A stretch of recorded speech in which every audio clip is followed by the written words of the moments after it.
Okay, let's start with the last lecture by all the award winners for Lifetime Award. Leslie Valiant. So Leslie has been in computer science for over 50 years by now, I assume, and graduated from Cambridge. He's my dear colleague in Harvard for many years. I came after Leslie was there. We are neighbors, so we talk a lot, and I always admire his originality and his courage on tackling the most difficult problem in computer complexity and learning freely.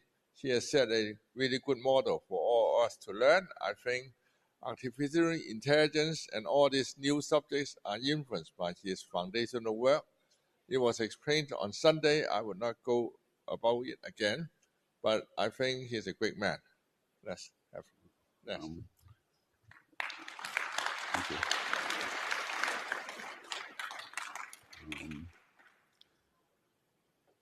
Well, thank you very much for the introduction. So I've enjoyed having Professor Yao as my colleague for several decades at Harvard. I've obviously admired him for his mathematical work. And as far as this ICBS occasion, I have to mention that as a promoter of mathematics, Professor Yao is absolutely unique in his vision of mathematics being so broad, inclusive, and yet of exquisite taste. So it's a unique combination, and I think occasions like this are a result of his efforts and his nature. So what I want to talk about is a topic on which I've worked for a very long time, and various parts have come together recently, and it's become a book whose title is roughly my title.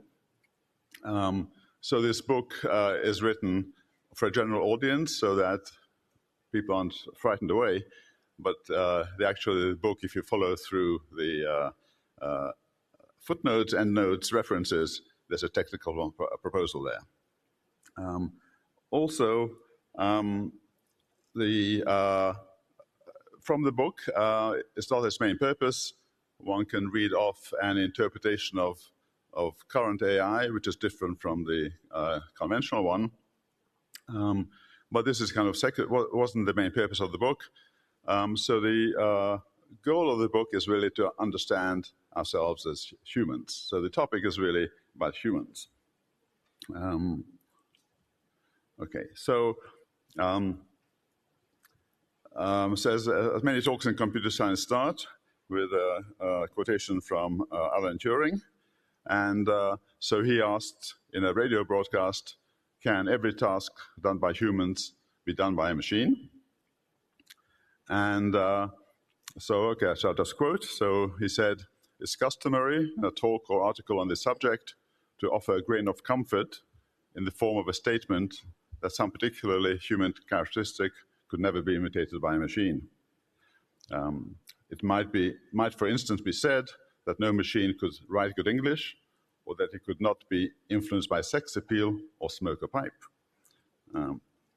I cannot offer any such comfort, for I believe that no such bounds can be set. Now, the important point about this, several important points. So one is, of course, that people still ask the same old question. But my recommendation is that we take Turing totally seriously, because this wasn't just some idle philosophical comment, but this was really based on his main science. So his main science was what became known as the Church-Turing thesis, that what we understand as computation is really universal for all ways in the physical world in which we can do mechanical information processing. And although there are many comments one can make on this statement, I would suggest that it's not very productive to try to disagree with Turing. There are much more productive directions to go in. And in particular, my theme is that, okay, if Turing says that basically what humans can do and machines can do are the same, then what's left to investigate? Well, what's left to investigate is to define what either machines or humans actually do. And I think largely unsettled science is to characterize what are human capabilities. What is it that we do what is it that we want our machines to do. And to my mind, it's amazing that we don't understand ourselves too well. So in particular, we may think of ourselves as being intelligent as a species. And so this is maybe how we self-identify as a species. In fact, we seem to be obsessed with this notion of intelligence. So when we measure our mental abilities, we call the result an intelligence quotient. When we attempt to emulate our mental faculties, we call it artificial intelligence. Some fear that machines more intelligent than humans could be an existential threat. And in searching the cosmos, we're seeking intelligent life. So you would think that we understand what intelligence is, but in fact, even when experts get together, it turns out that they don't. So famously, the American Psychological Association, who are responsible or felt responsible for what's going on with IQ tests, finally wanted to figure out what is intelligence. And one of the quotations from their famous report is that when 24 prominent theorists were recently asked to define intelligence, they gave 24 somewhat different definitions. So intelligence is not a very good notion. So historically, this is not mysterious. So Spearman, whose work really inspired IQ tests, defined intelligence as statistically, indirectly. It's some kind of correlation. It's not an explicit definition of how you recognize an intelligent person. So we don't have an algorithm for. We think we recognize when someone's intelligent, but how do we do it? There's no definition. So in some sense, what my notion of educability is about is trying to define some notion which is definable and which may be more useful than this notion of intelligence, which no one can define. And for example, I don't think the term intelligence has been useful at all in the development of AI. So I think the word learning has been much more useful because then we try to understand what learning means. So, so Turing gave us a license to discuss humans and machines in the same breath. And this is roughly what my proposal is. But the question is, how do we phrase the question? So, so this is the cover of the book, minus the author and the title. And I just want to acknowledge the cover designer who summarized the meaning of the book by having this prehistoric arrowhead and a picture of a computer cursor and asking how did humans get from one to the other?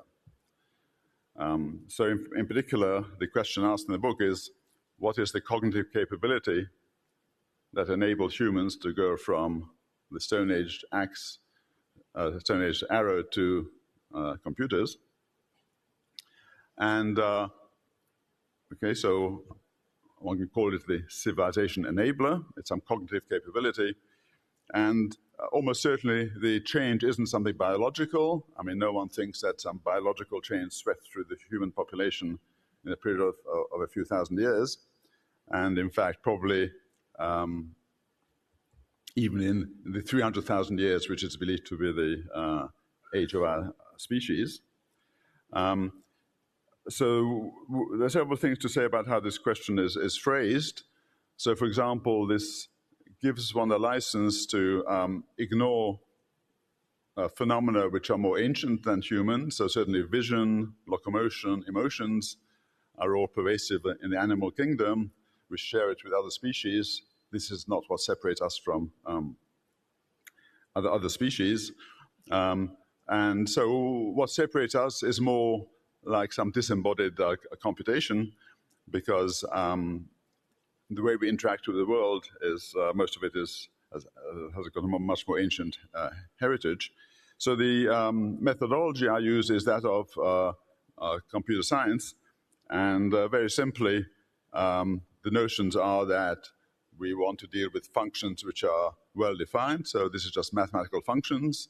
So input-output functions. So if you claim that some organism exhibits some behavior, then you should specify in what way the situation before the behavior is different from the situation after, so it's just mathematical functions.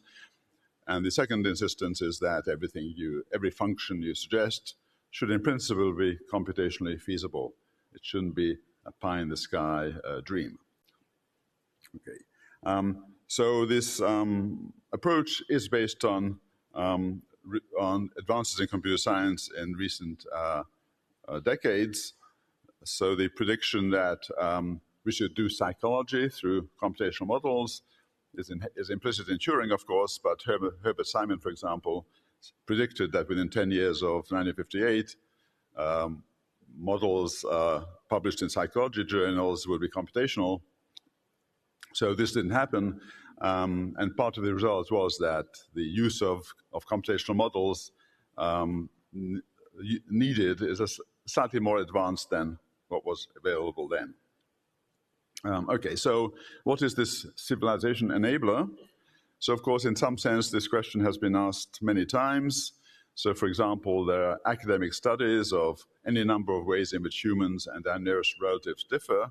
There's one website where you can look up academic literature on 617 different topics. But we're asking for something a bit more specialized. We're looking for cognitive capability that is special to humans and the one that enables humans to achieve the civilization we have. So we're not interested in just any difference between humans and other species. So for example, people claim that eyebrows are unique to humans, but there's no theory that if you have eyebrows, then you can go to the moon.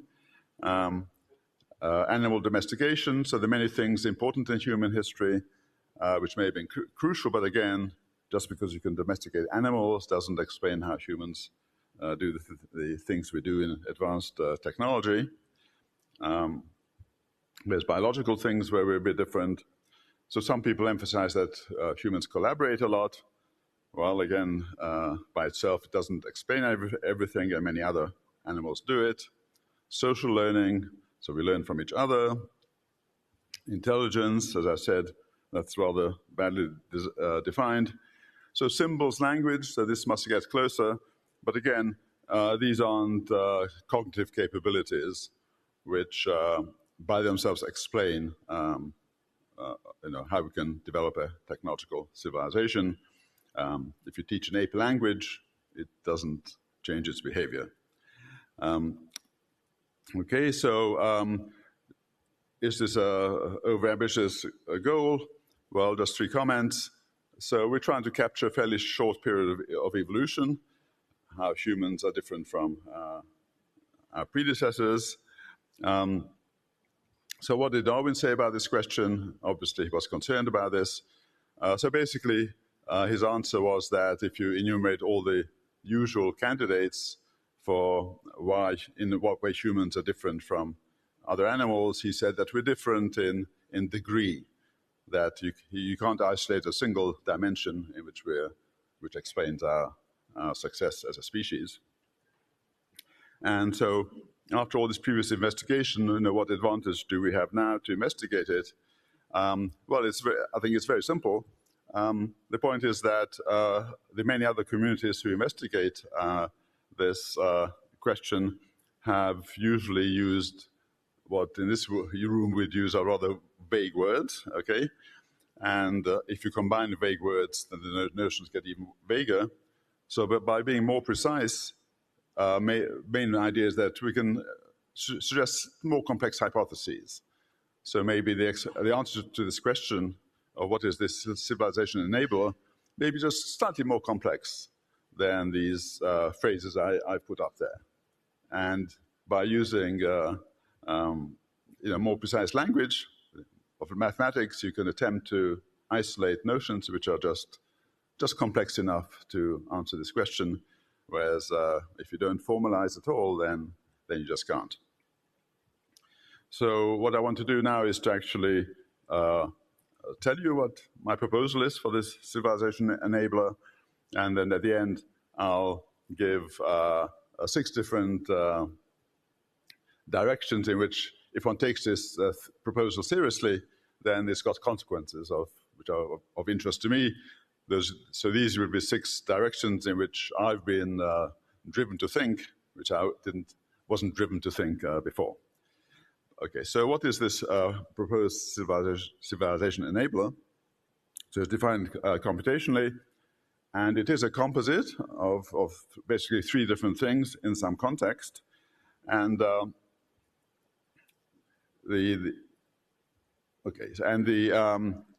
name I've called this composite concept is educability, because that's the notion of education is what it reminds me most of. But this is a kind of a technical definition where this is the given name. So it consists of 3 capabilities in a context. So the first capability is to acquire beliefs, knowledge, whatever, by generalizing from experience. So this will be formalized exactly as standard machine learning is formalized and practiced today. So the fact that machine learning has some successes is some support that one can get started. Okay, so the formalization of this, I'll give all this in slightly more detail, but this is just standard machine learning, if you like.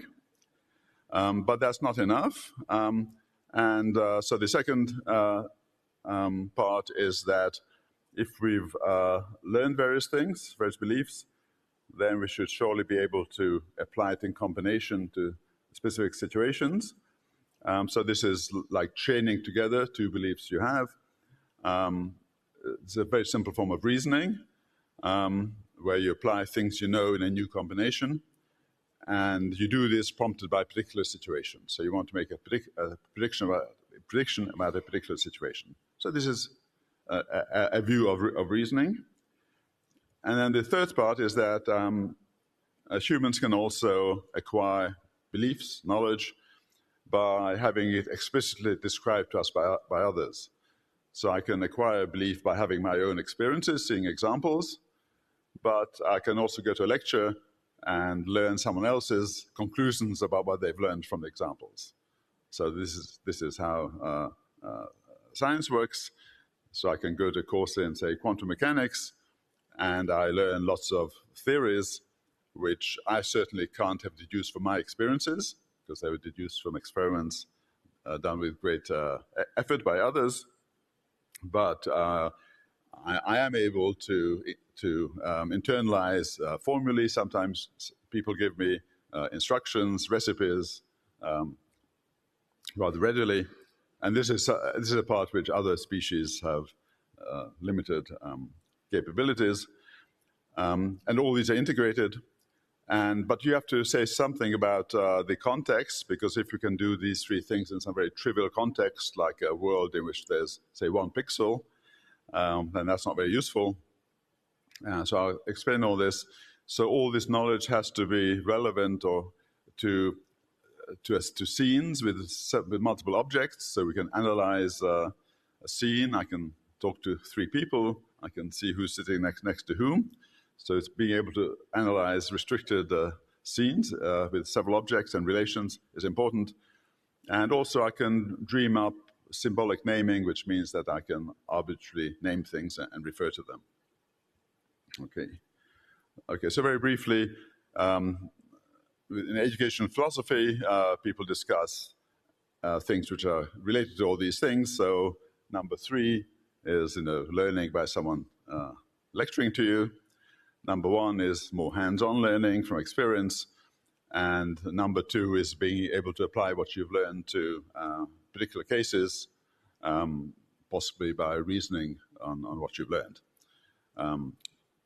Okay. So I suppose in mathematics education, all these 3 things are reflected. So number 3 is learning the theory. Number 1 is examples. And number 2 is number 1 is examples of concepts. Number 2 is doing exercises where you try to apply what you know. So, okay. So I don't have to speculate how these 3 things we acquire through evolution, but for a moment I just will. That it's possible to make some plausible timeline. So just basic learning from experience, adaptation. That's clearly very ancient. the most primitive animals had that, and once they had that, then they could surely also combine them. So the third part is the most recent acquisition, where we can take instructions from someone else and kind of execute them. So one plausible hypothesis would be that we acquired this perhaps in one of our predecessor species. So our own species apparently is about 300,000 years old. I suspect our basic capability for these three things combined in the appropriate way is very ancient. It's probably been with us from the beginning as a species, but it's just taken a long, long time to get rolling like a snowball rolling, because this aspect of exchanging knowledge only gains you a lot if you have lots of knowledge to exchange. Okay, so just to explain in slightly more detail what these three parts of the proposal are. So one is generalization from experience. This is exactly what I call standard machine learning, where you've got a learning algorithm. Deep learning is an example. You're given some training examples with their labels. You're given pictures labeled whether they show an elephant or not. And what this algorithm produces is another algorithm called the classifier. And then the classifier, given a new example, which is not labeled according to the category, whether it's an elephant or not, this classifier will tell you whether it's an example or not. So this is learning by example. But one has to formalize this a bit more. And certainly one important fact, which theoreticians and practitioners know, is that this only makes sense if you specify a world in which the learning happens. So D would be a source of data or a probability distribution. And the magic of machine learning, of course, happens when the examples come from from the same world as where you're going to test them. Okay, so if you learned a lot, but you go to a different planet, it may not be useful. So one needs to formalize this. So the formulation I use is the probably approximately correct model of learning, which basically the main quantitative requirement is that by making more effort in the learning, so computational effort here is both processing examples, but the totality is the computational cost, how many computational steps you make in deducing the classifier. You want the prediction error to decrease with more effort, but you also want it to decrease fast enough that you're well rewarded. So in particular, the requirement is that this be some algebraic law. So the more effort you make, the better you're rewarded. And in particular, what an algebraic law says is that supposing with 10 times more effort, you halve your error, then if you make 10 times more effort still, then you want to halve the error again. So for certain theoretical learning algorithms which can be analyzed, one can demonstrate this property. And empirically for heuristics, which are widely used, when these methods work, they exhibit this property. So the reason why AI companies spend such enormous amounts of money on training is that they find that however much money they spend, if they spend 10 times as much money, they get rewarded a little bit more. And this is like a drug on which it's hard to get them off. Okay. Now the importance of having a mathematical model of what you're doing is several, but I'll just illustrate one thing which I think is relevant, which I've only recently fully appreciated. So the way I've sketched the definition of back learning is that it's about generalization. If you've seen examples, how do you predict some new examples? So it's about generalization. Now, if you took a less formal view of machine learning, then you think of humans and all our capabilities, and so this is a list of things which people complain that machine learning algorithms can't do. So generalization they can do, but people say, why don't they explain what they're doing, etc., etc. So the last thing I'll say something more at the end, out of distribution means that sometimes we can make, humans can make predictions about situations which don't look like your previous experiences. So how does that happen? Okay, so the fact that current machine learning doesn't do everything people wish is a suggestion that obviously we have to do something else beyond this learning by example. But I think the important thing to note is that the learning algorithms which are widely used are the winners after decades of competition among different learning algorithms just for this task of generalization. So, present machine learning, this back learning model, and this practical implementation of it, it's all been focused on generalization, not on the others. So, for example, large language models are trained to predict the next token, and they're very good at that. What else you can rely on them to do, I suppose no one knows, and this is what people are trying to investigate, but maybe they're not good at any of the others. There's no reason to believe that they're good at anything else besides predicting the next token. So predicting the next token seems to imply very smooth language. So it's certainly they produce very smoothly flowing natural language, which is very impressive. But the question is whether you should listen to the words is a different question. Okay. So just one comment which goes a bit back to the practice of AI and maybe addresses some of the issues discussed yesterday. So the reason that that machine learning algorithms are hard to understand or how they work in particular cases is no mystery. So the practical algorithms currently used, like neural nets, so the main point is that they can represent functions which no one believes are learnable. So, for example, they can represent functions that can be used for cryptographic encoding, which are conjectured to require exponential time to learn. So the practical learning algorithms are heuristic, which work some of the time. So we already know this, that they work for only certain data sets. They happen to work for important data sets, but just because they work in a setting where many things are not learnable, suggests that it's very hard to figure out exactly which data sets are good and which data sets are bad. So the mystery of why a data set is good for deep learning, the mystery is almost in the data set itself. And the fact that we can't identify what's special about natural data sets is the real problem. And furthermore, that basically in all of computer science, we are in a similar situation, that heuristics are used all the time when we don't understand exactly why they work, but that's fine. So I think for learning, so the fact that given a data source, we can certainly test whether a learning algorithm has succeeded, but just testing it on more examples is the rational reason for relying on them. And worrying more about what we don't understand about it isn't very productive because it's kind of what you'd expect. Anyway, that's just a side remark. Okay, so let's now go back to the main theme.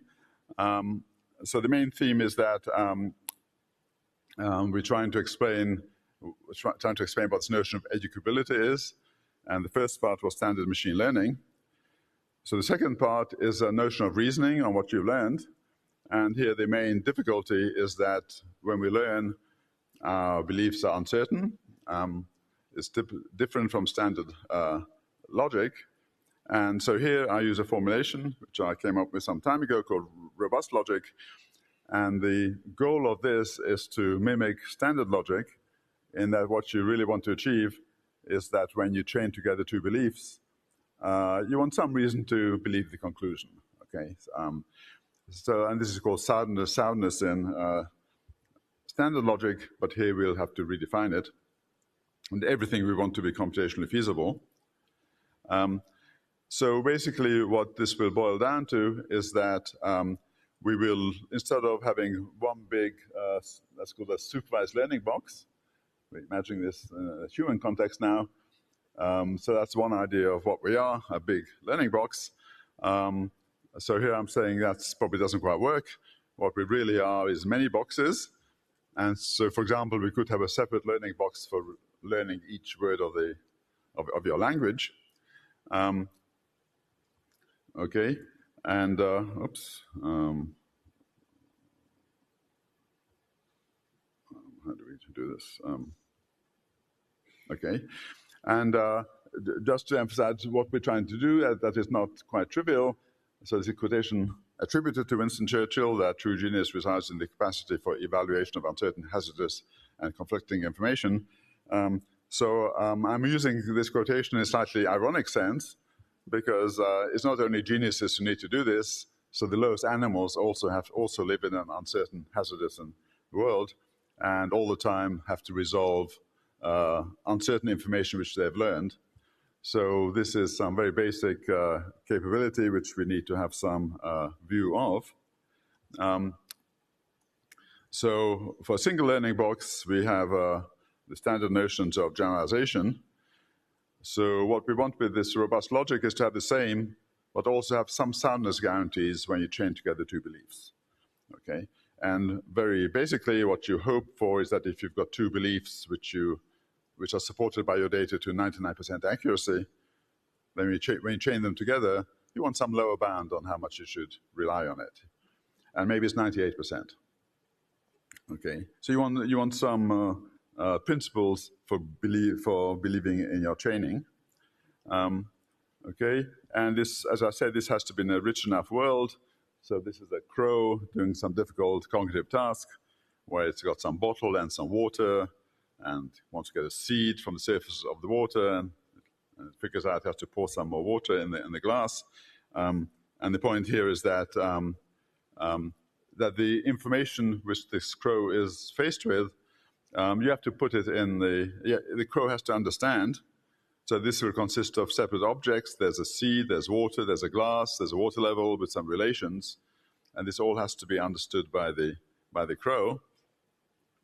And further on, unlike standard machine learning examples, in real life, when we learn from cases with very partial information. So when this crow sees the situation, it sees the glass, it sees this and that, but most of the other things in this environment are unsaid. Okay, so this is the context, and just a quick illustration. So how this mind's eye works is that at any moment, these blue circles represent a token which can take on which can be described by some set of predicates or relations. So you may be thinking of your dog, and you may be thinking of a second object which your dog likes, and you conclude from your knowledge in your brain that it must be a bone which your dog likes.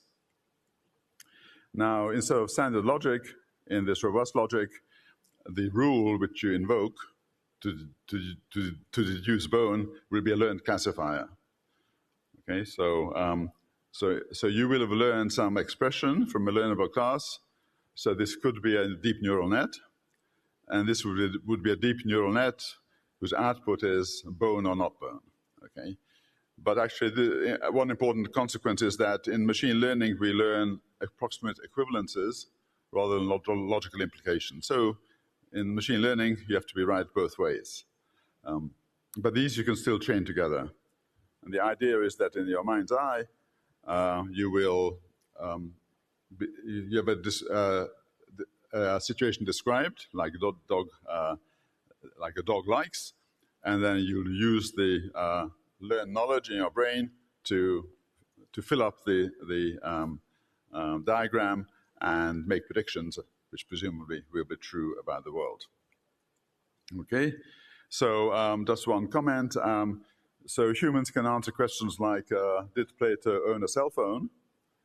Although in the evidence you've been given in your life, you didn't have many examples of Greek philosophers with their domestic appliance, for example. Okay, so how do we do it? So we do it by presumably training together some facts we know, which we know independently, which we will have learned. So one thing which robust logic does supply is a principled way in which you can do this kind of reasoning. Okay. Okay. So and then there are some theorems about this. Okay, but again, let's go back to the civilization enabler. And this so third part was being able to take instruction from others, but all in this richer context I've described. And this is basically the capability of receiving an explicitly described program or instructions, recipes, a formula, and like a universal Turing machine, being able to evaluate them. Okay, and so I'm saying educability is the realization and integration of these three capabilities. And going back to the last thing, so the clear upside is that obviously being able to take complicated instructions from others, like going to a lecture course, has this enormous advantage that discoveries made with painful and costly experience can be shared very efficiently. There's no chance that we could have discovered all of science if we couldn't share knowledge. Also important, I think, is that some of the discoveries are very general, like new methods of reasoning, like arithmetic, needed to be discovered before we could do any kind of quantitative science, and the spreading of such simple new methods of reasoning are very important to the development of civilization. So accumulation of science enables us to do all kinds of things, but also complex cultures. Okay, so just summarizing this with a diagram. What I'm saying is that biological entities live in a complex environment. So basic pack learning and robust logic are somehow grounded in this environment, because what basic machine learning does is that it learns from the environment to predict the same environment. Okay, so when a snail learns about its life, where to find food, it's got examples of good behaviors, and assuming the world doesn't change, it's safe. It's adapted to the real world. But this third part of this educability framework, where we receive programs from other people, that's something new and different, because it is not grounded. So if someone gives you a recipe for cooking or a formula in quantum mechanics, who knows whether it's true? It could be false. They could be lying to you. And in general, it's very hard to test. Okay, it doesn't come with a guarantee that it's tied to the world. I'll say something about this in a second. But the point of basic machine learning and robust logic is that these things are really tied to the world in which, to the world of experience. Okay, so now quickly I want to go to 6 directions in which I've been persuaded to think, and 6 directions which I think follow if you take seriously this kind of proposal.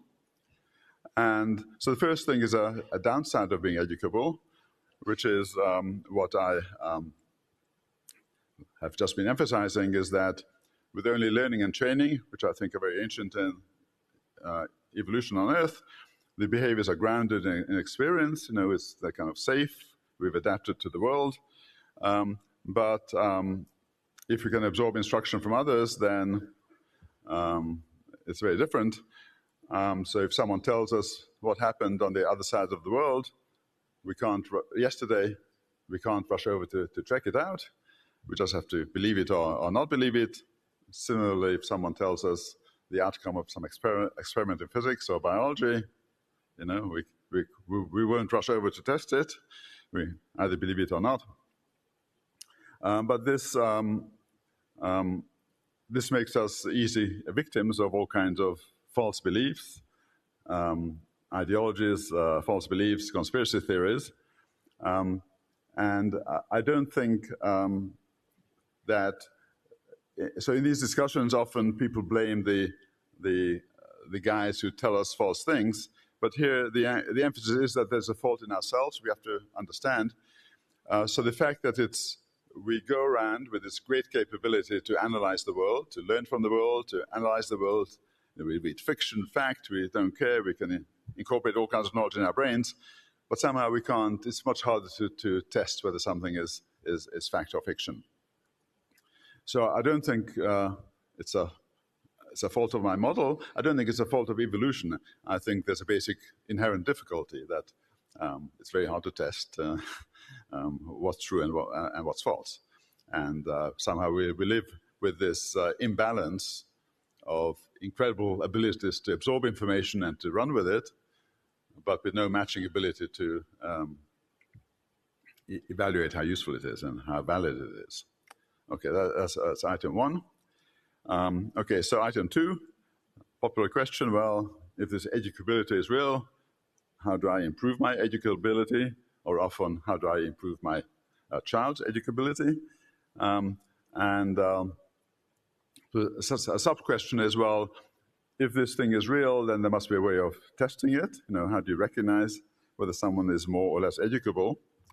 So the main point is that the kind of implied test is something very, very simple. The way in which the proposal is very simple, in that most tests test for, you go into the test, and you test it for some previous knowledge, or you test it for some trait. But here, you'll be tested for how you process the knowledge you're given during the test. You'll be given some examples, maybe. How well did you generalize? You're given some text. How well can you understand it and draw conclusions? So the goal of this kind of test is kind of different from most tests. So the only trait this would test for is your trait of being educable. Okay, so it's a different ambition, I think. And of course, whether it can be done well is a matter for future research. But just as a comment, so in a typical IQ test, you may have some question like, if apple is to seed then? Well, this wouldn't be an educability test because I'm testing your previous understanding of some relations. I'm not telling you anything new. Okay, so I'm not testing you on anything new. And also comprehension tests, they're of the right form. I give you some information, how well can you interpret it? But this is one which came up first from the web. And again, it appears that these tests are designed to test your vocabulary, for example. But that's not the idea. I really want tests which test your ability to learn. Of course, these tests don't have to be a one-hour test. It's conceivable that the course you give for over a semester is a good educability test. So we have to be broad in how we think about this. Okay, so number three. So educability has many parameters. So one consequence is that as a mathematical model, there are many parameters, which makes it less elegant, but I think that's the nature of the beast. So even in machine learning, standard machine learning, there are parameters. What's the training data? What's the learning algorithm? Here we've got many more. But just to suggest things which have to be decided, which are parameters, in that there doesn't seem to be some optimal choice in this mind's eye, where you investigate, where you inspect different situations and update them from your learned knowledge. There's some management rules, like how often do you refresh the information, when do you bring something else new. A very important parameter is belief choice, by which I mean that if you're a standalone system, and even if you just learn from examples, or you believe people's theories, how do you decide whom to trust? Okay, so this is an essential part of being a standalone system, which people usually ignore. Although we all know that even in simple machine learning systems, having a carefully composed training data is essential. So, of course, this is something which psychologists have investigated a lot about humans. So we have sophisticated ways of deciding who to believe, parents, non-parents, people on authority, etc., etc. But these are parameters. So there are parameters also for how you combine these concepts and somehow make the learning easier for the learning algorithm. So this is some notion of imagination that, in science, many concepts are conjunctions of two old concepts. And I think it's a very basic part of this kind of cognition where we can form new concepts by combining as conjunctions old ones. That's a parameter. And certainly a train system will have some reasoning methods in. So, for example, expecting it to discover arithmetic or probability theory is probably too much. We can just program that in, just like we humans have been taught these things. So these are parameters, and the main thing to say is that having many parameters is not a bug of this model, I don't think, but it's a feature of cognition. And it also recognizes that we humans are all different. There's no one dimension in which we're all competing in. We've all got different education. As academics, we're specialists in different areas. In this sense, these are like different parameters. It's the nature of the possibilities of being educable. Okay, parameters are there, I think. Okay, so this is going quickly. Singularity. So the idea that computers at some date will become so smart that they'll treat us as animals. So the arguments for this usually start something like this argument of I.J. Good, that let an ultra-intelligent machine be defined as a machine that can far surpass all the intellectual activities of any man, however clever, ... So I'm skeptical of all these arguments. I don't think we should be worried about this. And one way of saying it is that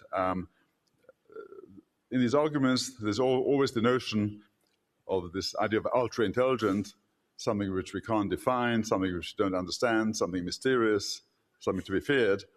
But if we define intellectual capabilities in terms of like prosaic, understandable components like I've tried, there's something much less to fear. Okay, so these machines will do things we understand. Maybe they'll do it faster on a bigger scale, but we'll understand it.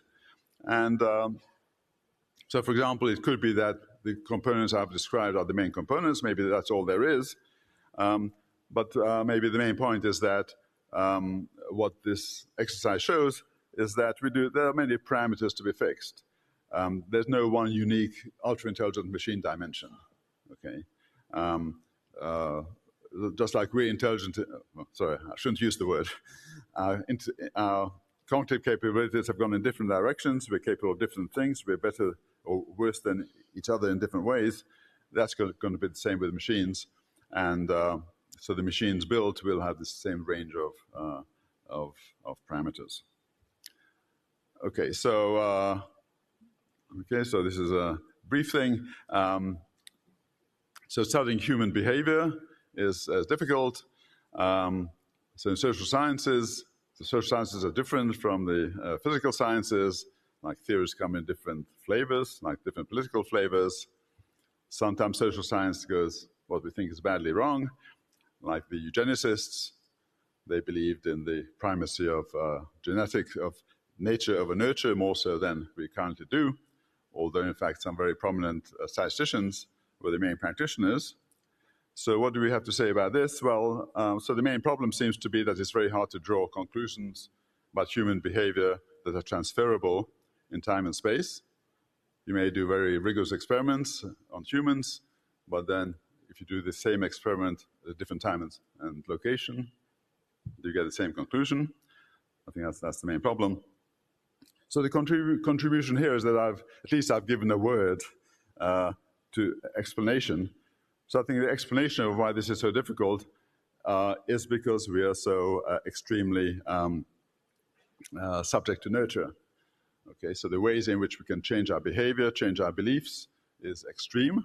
And this educability notion, I try to spell out exactly the different ways in which we can be influenced by our environment. Okay, so instead of treating nurture as some vague notion, we can actually try to understand, in what ways are we really influenced by our environment. Okay. Lastly, and even more briefly, so obviously this is all something to do with education. So I've always felt that education could have a more scientific basis. Of course, many people talk about the science of education, but mostly in terms of doing extensive surveys, trying different methods in the real world and seeing what works best. Certainly very important, but one would think that one should also study the underlying processes which we use when we're educated. So thank you.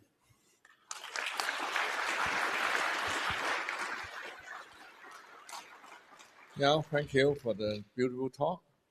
Let's have some questions now. Yeah.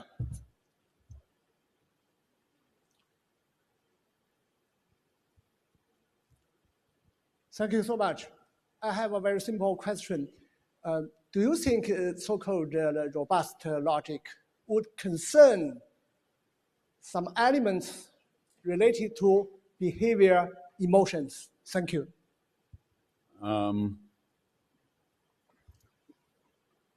Well, I think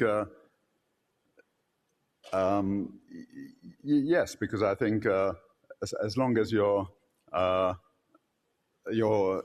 emotional responses are governed by what your brain does, and your brain naturally trains together things. So something, you may see something from which you predict something, from which you predict something else, which you don't like, is dangerous, and then you're in a state of fear, for example. So certainly, I mean, I think our emotional responses are very much tied in with our cognitive capabilities, and the simple training, I think, is fundamental. Yeah, for probably all mammals. Okay. Second question here. Hi, I just have a question about your last slide regarding education. So, what are the changes that we should make in theories and practice of education today with regard to educability?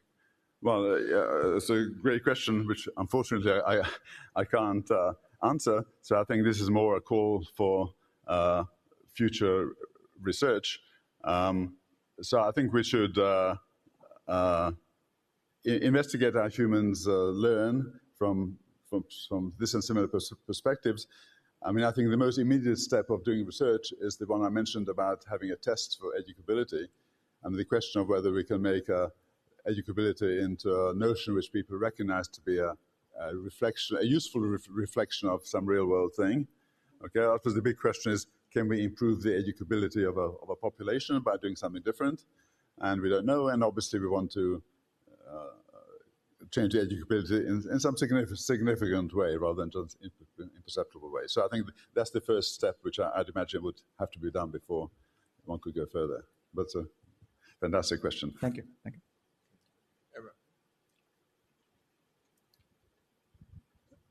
So do non-human animals lack educability, or do we differ from them in degree?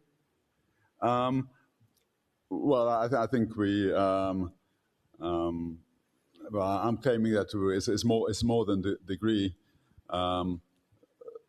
So by the time you add being able to execute a program you're given and being able to represent everything symbolically, I think the combination loses other species.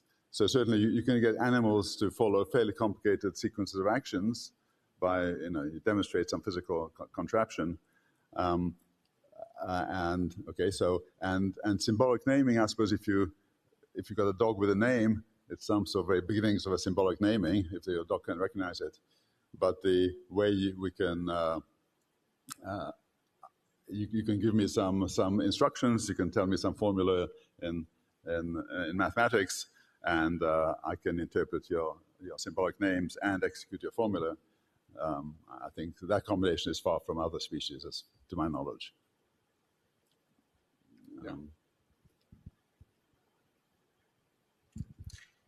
I was wondering whether the difference between animal and human could not be explained without bringing in the biological component. For example, could it be possible that, given enough time, certain animal might catch up to a human being, or at least catch up to a point where we are now in the future?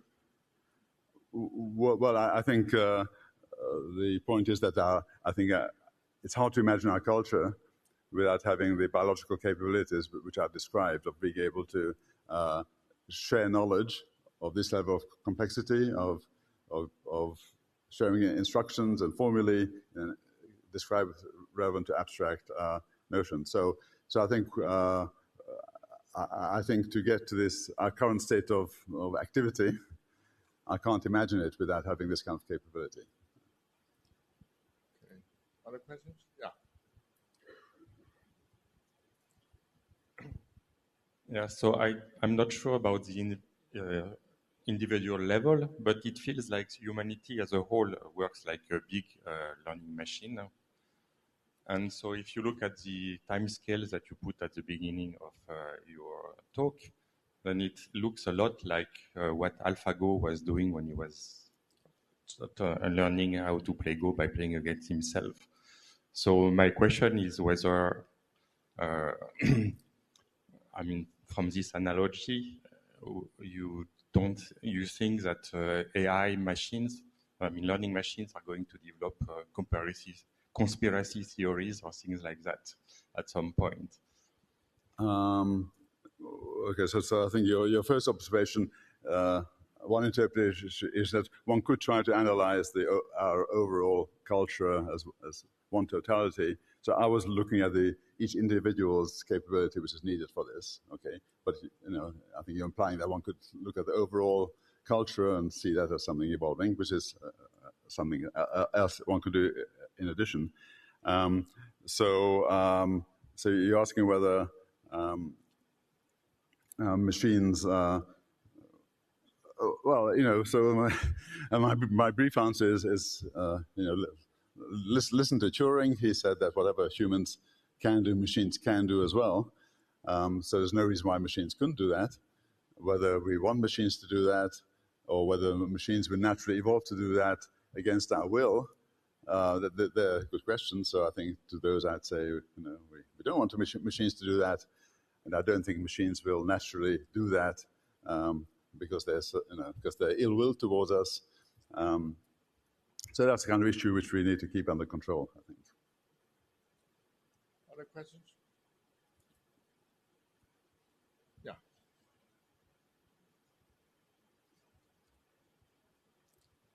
Thank you for your talk. I have a question. Can AI lie to us? Or when I ask AI a question, he gave a wrong answer. Can I tell he is making a mistake or AI is lying to us? Well, I think for current systems, for the question doesn't make much sense. I mean, it's just running its algorithm. So certainly, I don't think current systems know when they're wrong. Yeah. So again, I mean, okay. So that's the answer about current systems. If you say what's possible in the future, if you try to make something, then again, listen to Turing. You could make a system like that if you wanted to, in any version. There's nothing fundamental against that. But I think what an AI system is, I think the general parameters of an AI system, so the educability framework gives you some range of parameters for possible AI systems, I think. And they're under some constraints. And I think one of the constraints is that a standalone system will find it hard to find out what's really true in the world if it's just told that. So there are limits to what absolutely a system will know about truth, just like there is for us. Okay. Other questions? Yeah. So following on that question, like ChatGPT would make up the references, literature reference, as if they are true, and like which journal, what year, what numbers. Is that this is error at the early stage, or what do you make of that? Well, yeah, no. I think that's okay. So I try to address that. So one thing I said is that these large language models, all they guarantee is to predict the next word and produce smooth text. You shouldn't listen to what they tell you. You shouldn't listen to the words. If you care more about the words, then you have to invest more in reason, some sort of reasoning. and one could do more. So this robust logic is a way of investing more in the reasoning. So I think there is I think for AI, I think the obvious recommendation is to invest more in making AI trustworthy, in that